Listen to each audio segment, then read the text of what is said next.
Hello guys, my name is xRellic and you guys are watching a 17-1 using the DSR on drone, everybody's favorite map on Black Ops 2, everybody's favorite game. And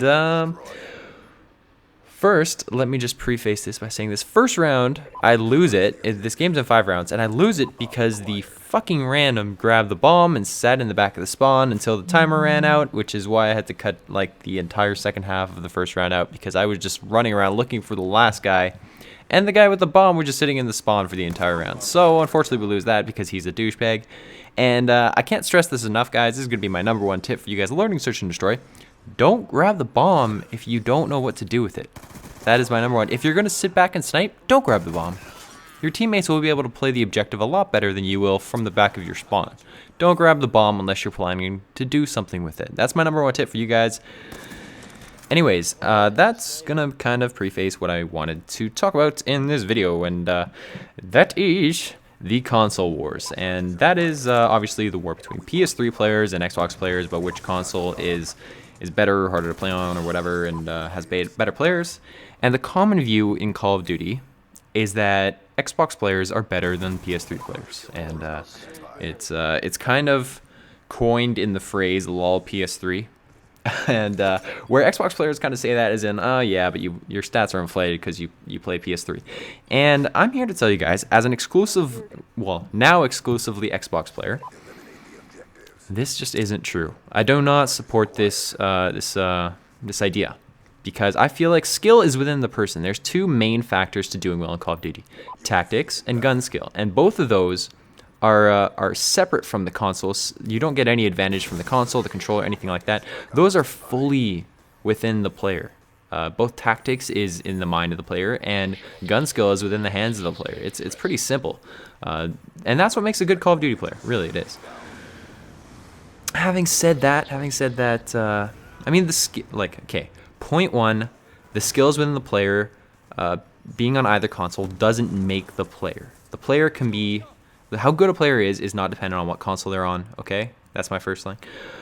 Secondly, what I wanted to say is that this distinction between PS3 and Xbox shouldn't really apply to anybody who doesn't post YouTube videos, because that's where it originated. I feel like the first time I ever heard of it was when gameplays in Respawn started being posted that were on the PS3, and they were like the world's first 200 plus kills in Modern Warfare 3 with, I don't know, guns only or something. And people would start being like, yeah, but it's on PS3.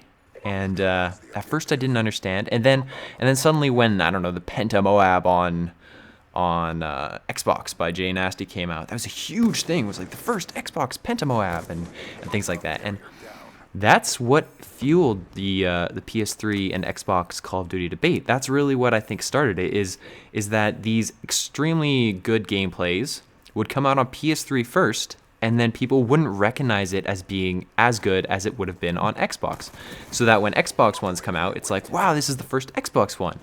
And that's kind of where subscribers to these huge YouTube channels that post these kind of gameplays have gotten the idea that PS3 and Xbox are not equivalent in skill type. It's easier to get these gameplays on PS3. And I'm going to kind of clarify my thoughts on it. There's a distinction I think that has to be made. One, if you are good on PS3, you will be able to do equally well on Xbox. That's my view on it. I know a set of people who post almost exclusively PS3, but they also have an Xbox account to play with some friends, and they play with me, such as JSD, Mr. JSD007. He has an Xbox account, and his stats are really similar on both accounts, and that's kind of what the point I want to make. If you are a skilled player, your skill is going to transfer to both Xbox and PS3. That's just how it is. The skills within you're going to be able to perform at the exact same level on both consoles. That's my view on it. However, having said that, the difference between these two is that is what I'm trying to get at when I say that it really should only matter to YouTubers. The stats should not fluctuate between an Xbox and PS3 on a player, but I view it as PS3 is easier to get gameplays. Like it's easier to get 200 kills on PS3 than it is on Xbox. It's easier to get, I don't know, 20 kills in S&D on PS3 than it is on Xbox. this is just my opinion. I have no facts to base this off of. I really don't. The only thing that I think, and I kind of have as a reason for this, is that on Xbox, people pay to have a subscription to Live, which automatically, if you're willing to pay for the service, is going to make you a little bit more serious about the service. And people are going to take the online and their stats and things like that a little bit more serious. And they're going to try a little bit harder for that. They're going to try and force themselves to enjoy the game instead of just playing it and messing around. I mean, my mindset is that on PS3, people don't really care about dying. They don't really care. They can make a new account. They can do whatever. It doesn't not really matter. On Xbox, it does matter because you're paying for this account. You've bought a subscription. You've bought everything. This is your history. And my view is that on Xbox, it matters a little bit more. So there's like a little difference in terms of the specifics. Okay, I think that in 2 games, a player is able to go 18-2 in 2 games, okay? On both Xbox and PS3, I think that's extremely possible. I think that's like the score lines and the stats and things like that, score per minutes, things like that, will remain consistent on both consoles.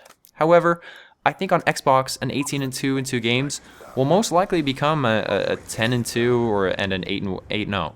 That's kind of the split that you're going to get. It's consistently, the skill level is consistent among your enemies.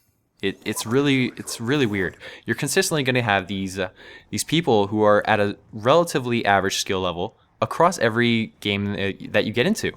However, on PS3, I feel like there may be some games where you find these people who are really good and really skilled, but you also run into those lobbies where the enemy team just doesn't really care. I feel like that will lead to more gameplays on PS3. And that's why I say it only really matters to YouTubers, because it's more the volume of gameplays that will come out of it because you're on PS3. At least that's my opinion, guys. Hopefully you guys understand that this is not the be-all and end-all of it. It's just my view on it. PS3 doesn't mean that you're worse. It just means that you may be able, or in my mind, you're going to be able to get more gameplays out of it. So thanks for watching, guys. I hope you guys understand it a little bit better, at least from my point of view. And yeah, I'll see you guys next time. Peace.